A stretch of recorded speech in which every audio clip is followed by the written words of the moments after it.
Hello, everybody, and today is January 23rd, 2008, and I'd like to talk about thriller suspense movies.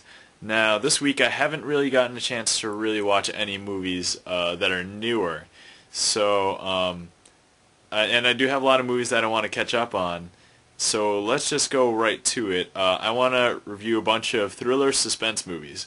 Now, the reason why I want to do this is because this is probably my favorite genre of movie, and there are a lot of titles in it where a lot of people recognize, and there are some that some people don't know about, so I'd like to talk about those. Anyway, so the types of movies that are in thriller suspense movies, they're pretty much movies with interesting plots that typically have plot twists and a lack of predictability, and maybe they're trying something new or doing something different and something surprising in the story. So yeah, a lot of these titles are usually classified as drama under big video store organization. So I mean, there isn't like a separate thriller suspense or like mystery suspense or a thriller section. But they're all there. So some of the movies that you might already be familiar about, movies like Fight Club, Seven, and Memento. They're all, older movies, I think, somewhere in the mid-90s or, late 90s or early 2000s. That's when these three movies came out. And they're all pretty good. Definitely recommend all of them. Fight Club, briefly, is about these two guys that just kind of get fed up with life and they decide to make a fight club. And of course, at the near the end of the movie, there's this plot twist that totally changes your perception of the entire movie. So that's pretty good. Seven is more of like your standard fare thriller suspense, surprising plot elements, and the plot twist isn't quite as huge in my personal opinion, but it's still very good and still very interesting. It's about these two detectives trying to search for the killer who's killing some of his victims in the ways of the seven sins. So there's the first crime that you see is the crime for gluttony, I think, and then they move on, and there's greed and lust and vanity or sloth or whatever. Anyway, so I don't think they go through all seven of them. I think there's like 4 or 5 crimes, and then the movie ends, but you get to hear the explanation, so it's pretty good. Then there's Memento, which I actually rewatched recently, and if you've never seen Memento before, it's unique in that chronologically a story typically takes one direction, but in this case you view the story going backwards. Basically it's about this character who was assaulted, and basically what ended up happening was his wife was killed in the process, and he's trying to find his wife killer. The problem is, after this assault, he could no longer make new memories. So he doesn't really have a short-term memory. So he can only, see things for moments at a time, maybe like, a 5-minute cluster or something, or maybe 6-7 minutes, but beyond that, he doesn't know what's beyond that. So the only thing he can remember is everything before his injury, which are the long-term memories. And it's pretty interesting because it starts chronologically at the end, and then you see tidbits, of time just before that.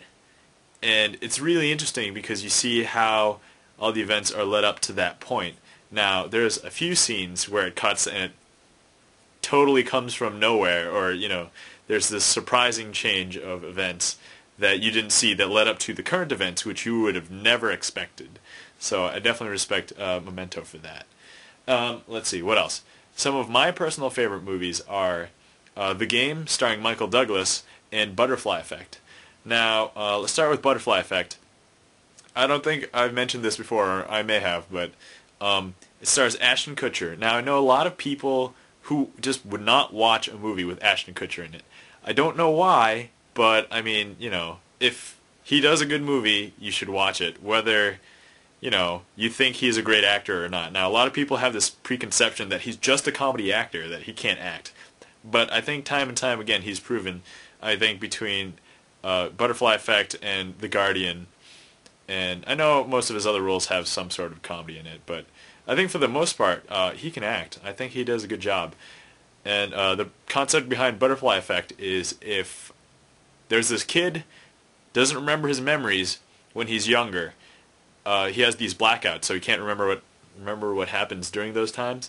But when he gets to about college age, he starts remembering those memories again. But when he remembers them, he finds out that he can change them, and when he changes it, he can actually change all of time. So the first time he does this, he does it somewhat inadvertently, and he accidentally kills somebody. So he has to try and undo it. Now, any of those people out there who are familiar with butterfly effect, any little thing that you do can change the eventual result of the future. So that's pretty much the premise of this movie.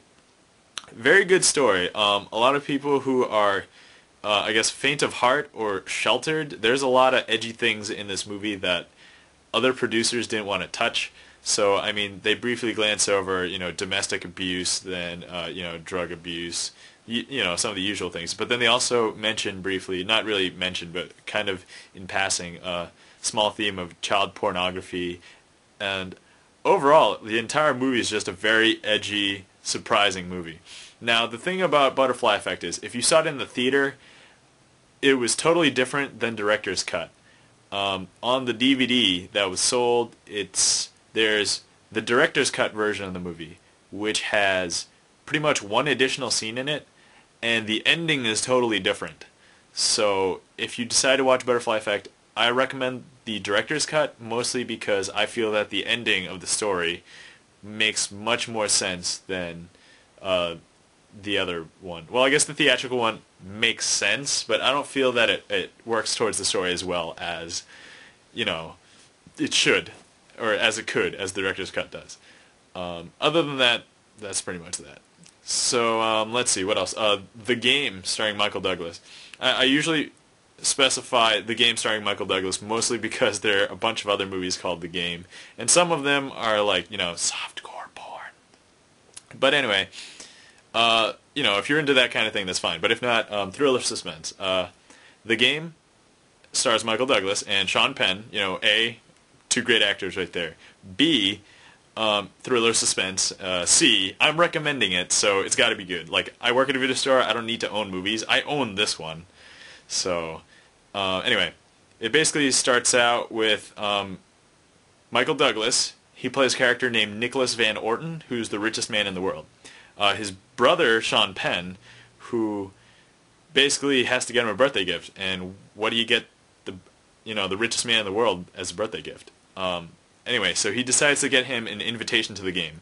I won't lie, this movie really starts out slow. The first 15 minutes, they really dig deep to, I guess, develop the environment. They're not so much character development, a little bit of character development, but you'll definitely see it progress as it moves on.